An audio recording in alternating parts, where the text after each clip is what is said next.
We are joined once again by our state rep, Senator Bruce Tarr, here once again on Cape Ann Today. Thanks for joining us, Senator Tarr. Well, thanks, Corey. It's great to be with you and Heather. And I wasn't aware that the show had a name, a new name anyway. So great to be with you on Cape Ann Today. Yeah. Well, so you've had a very busy week. Right at the top, we want to start with the peaceful protest that occurred. You had a very important tweet that regarding the incident with George Floyd. Well, thanks, Corey. You know, this is one of those subjects where we cannot be silent and we cannot accept what happened in Minneapolis. And I wanted to put out a tweet that expressed that very sentiment. Obviously, racism and the way that Mr. Floyd was killed, those things aren't acceptable. And we have to, each of us, find a way that we can do something about it. And one of the first ways is to speak out and say, this is wrong and this is unacceptable. And then we can think about other ways as well as we move forward.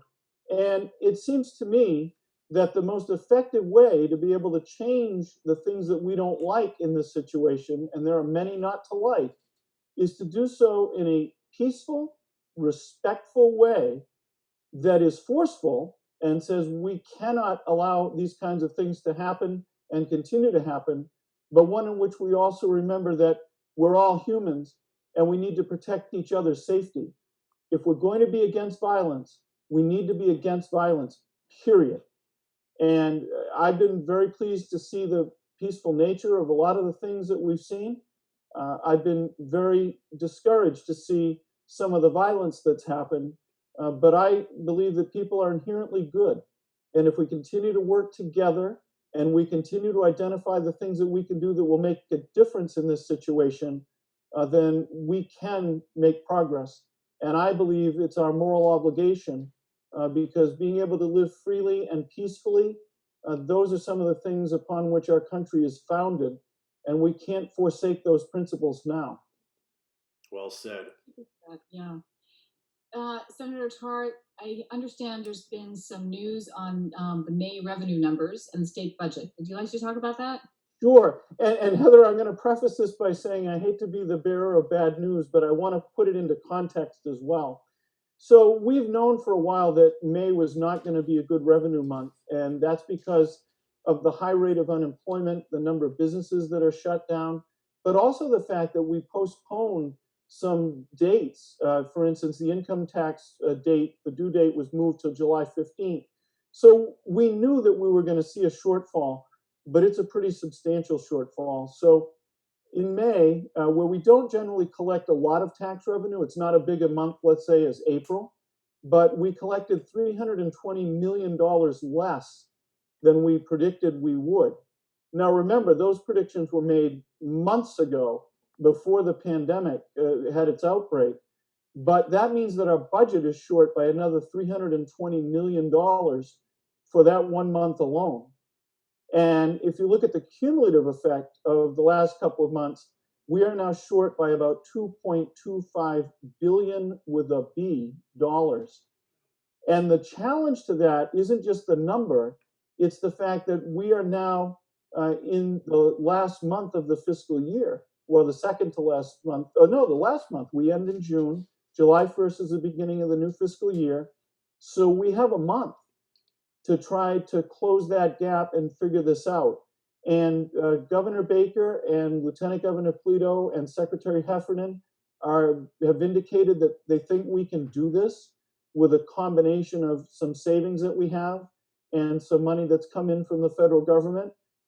But it's going to be a challenge, let me tell you, to be able to close that kind of a gap in such a short period of time. If we had the arc of a full year or even 6 months to spread that out, it would be a lot easier, but we don't. And so we're going to have to work really hard on that. So hopefully the new tax filing date is July 15th. Is that right? That's correct. There are two. The income tax is July 15th. And we had also put off the deadline for payment of sales and meals tax and other kinds of things that businesses collect. And that got moved to June 20th. So, two really important days. And that sales and meals tax revenue probably isn't going to be too substantial either, right?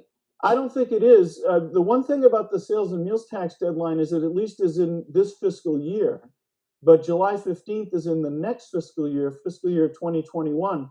So it creates a particularly awkward situation of trying to have money we should have for this fiscal year, but we won't collect until next fiscal year. And that's one of the reasons why we did a borrowing bill. It's a so-called RANDS bill that allowed us to sell, and we will be selling bonds into the marketplace, revenue anticipation notes that are predicated on that tax revenue collection and additional federal money that has come in and that will come in to be able to close the gap. So in order to meet our cash flow requirements, we actually did have to authorize the sale of some bonds. The good news is because we have a fairly large stabilization fund and we've done a lot of things that the underwriters like, our bonds will be very attractive in a very difficult marketplace. That's So, good to hear. Senators, you have some encouraging news regarding unemployment numbers. Yeah, we all got a surprise, Corey, this morning when we saw the newest unemployment numbers for our country. And we saw about 2.5 million jobs created. And we saw a change in the unemployment rate from 14.3, 14.37 to about a point less, about 13.3, somewhere in that neighborhood. Really a dramatic change. And what people are scrambling to do is figure out, does that mean that in the future we'll see that trend continue, or was this a one-time event? But most economists are telling us today that what we're seeing is the result of businesses reopening across the country and people being able to go back to work. So there is some encouraging news. And one of the challenging things here at the State House, and I'm sure it's happening at state houses all over the country and also in our nation's capital, is to try to figure out what this recovery will look like. And so there are folks that would say it's going to be a U. There are folks that would say it will be a V. There are folks that say it will be sort of a check mark where we went down hard, but we'll come back up steadily and slowly. It could be a W, sort of a sawtooth, particularly if there's a reoccurrence of high numbers with the pandemic. So this information that we got today gives us some hope that what we might see is more like a V where we come out quickly, or at the very least a check mark. Now, it's way too soon to tell, but at least it is a sign of encouragement. Interesting. So let's talk about phase two, Senator Tarr. What are the elements there in the reopening of phase two? So what's really important to understand is that the reopening phases are driven by health metrics. They're not driven by time, and they're not driven by having a plan in place. The soonest we could open things for phase two, and the first part of phase two, is June 8th, which is Monday. And we're hoping that we're going to see in the next couple of days information from the governor saying that we can proceed with phase two. Now, in anticipation of phase two, some folks have been allowed to go back to work, folks particularly in restaurants and the retail sector and hotels and motels, to be able to get ready to open. So there's sort of been a pre-phase two going on where some folks have been able to go back, and the guidance has been issued for those businesses that are in phase two. So again, restaurants, retail, hotels and motels, so that they know what they have to do, because it was important not to tell them, okay, you can open today, and now you have to look at all the things you have to do and get ready to do them. So the hope is that there's a runway here to a reopening, and we're hoping it's going to be on the 2nd. Now, I know how the two of you are interested in restaurants, and so it's important to let you know that phase two there was a pre-phase two in terms of letting some people go back to work to prepare. There's also a segmentation within phase two. So restaurants are going to be able to open at first with outdoor dining, and then hopefully as phase two progresses, be able to move to indoor dining.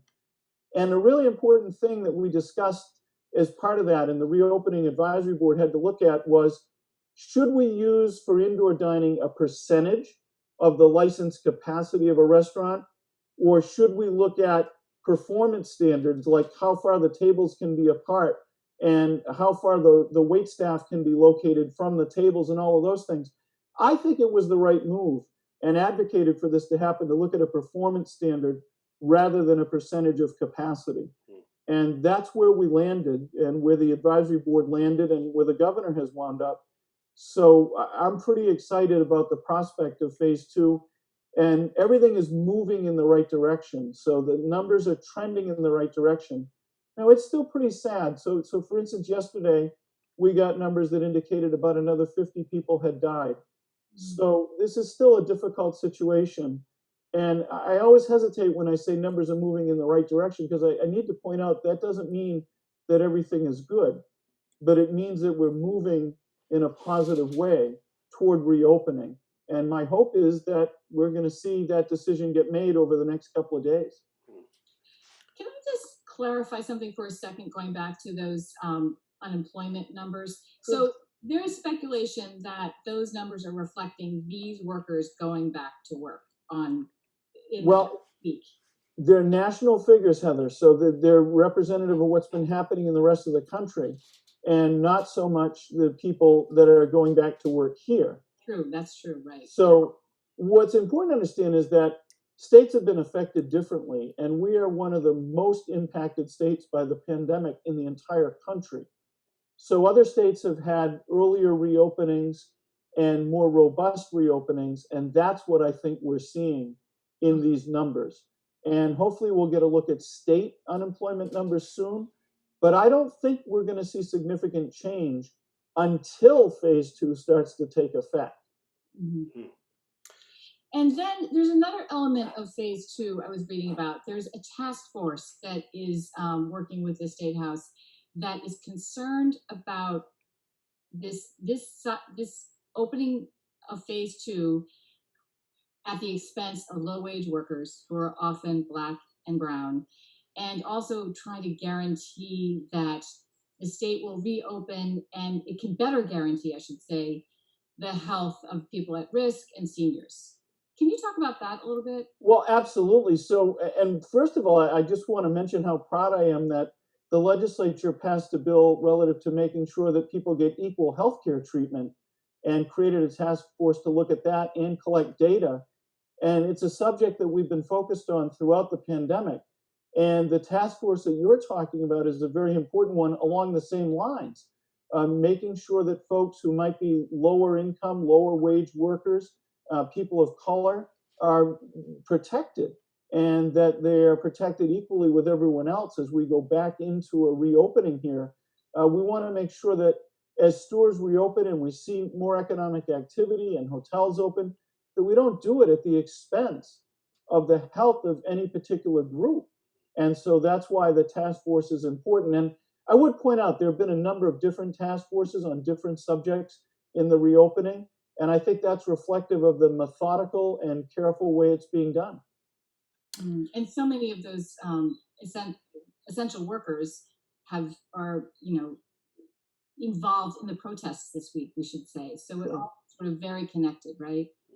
Well, it is very much so. And, that's one of the things that we are all hoping, is that because folks that have been participating in the protests have oftentimes been clustered close together, that we haven't fostered a situation for increased transmission of COVID-19. And it's a difficult thing because, being able to speak your mind in the public square is guaranteed by the First Amendment, and one of the most sacred things in our society. And so we obviously want to honor and respect that. We also have to be mindful of the public health consequences right now of groups being together, even if it's outdoors. Right. And lastly, you wanted to talk about a municipal bill that is being, Yes, that you just finished working on, I understand? we did. And actually, I was here at the State House last night as we continue to put the finishing touches on another municipal bill. And I'm very pleased to report that we got the bill done. The Senate took its vote last night, sent it to the governor. It's on the governor's desk. And this is a really important bill because it affects how communities can do things like run town meetings. And so I don't want to get into all the details because it's sort of a multifaceted bill. But a couple of things with regard to town meeting. It allows you in an open town meeting to reduce the quorum to 10% of what it would normally be. It also allows you to hold town meetings in places outside the community. And so that's important. So I'm going to use the example of Rowley, for instance, where they don't have an outdoor space big enough to hold town meetings. So they're going to do it at the Triton football field. So without this bill, they couldn't do that because obviously you generally have to have town meeting in the community that's being represented. This bill gives some flexibility around that. And then when it comes to representative town meeting, which we don't have too many of in our immediate area, but it allows a representative town meeting to use a remote process, an electronic process to hold town meeting. So there are a lot of points of flexibility in this bill that are really important. And as we know, this is the season for town meeting. So we really needed to get it passed to give some of that flexibility. And I know that also educators will be interested in the fact that the bill allows the issuance of emergency teaching licenses so that we can get folks that might not have made it through the licensure process because of the pandemic to be able to get a license and help as we continue to go through the challenges of teaching both now and what we're going to see hopefully in the fall. Bruce, do we still have you for a couple of minutes, or did you need to run? You know, Corey, a couple minutes I think will work. Okay. Do you want to touch upon the voting expansion bill at all? Sure. So that bill was done by the House, and the primary goal is to make sure that people can vote safely. And it's going to make, as it came to us from the House, and we haven't taken it up yet, it makes much more use of two things: early voting and voting by mail. And so it creates time periods for early voting for the primary and for the general election. And it also basically says that you can apply for an absentee ballot without the need to have a medical reason or another justification. You can apply for one. And when you apply, it gets mailed to you and you mail it back. So it opens up the use of mail-in voting and does it using prepaid postage, which I know was an issue that was debated a little bit in the House. So in those two ways, the hope is to allow full public engagement, given the fact that many folks may not feel safe going to the polls, and we certainly don't want huge groups of people at the polls in a confined space. So the bill is with us now, and we are intending to take it up fairly quickly because when it comes to these kinds of voting issues, there are also federal requirements around having ballots available in a timely way so that our military personnel serving overseas can have access to them and have their vote be counted. So the clock is ticking on this, and the House sent us a pretty robust bill. We're going to take it up, I would think maybe even next Thursday, but that's not settled yet, so that we can get it onto the governor's desk. Do you see any issues that the Senate may have with this bill? Well, it's a great question, Heather. There's always the question of how much do we change what we normally do and how much do we keep it the same? And so, the questions are how many ballots should we be mailing? In other words, what should the scope of that be?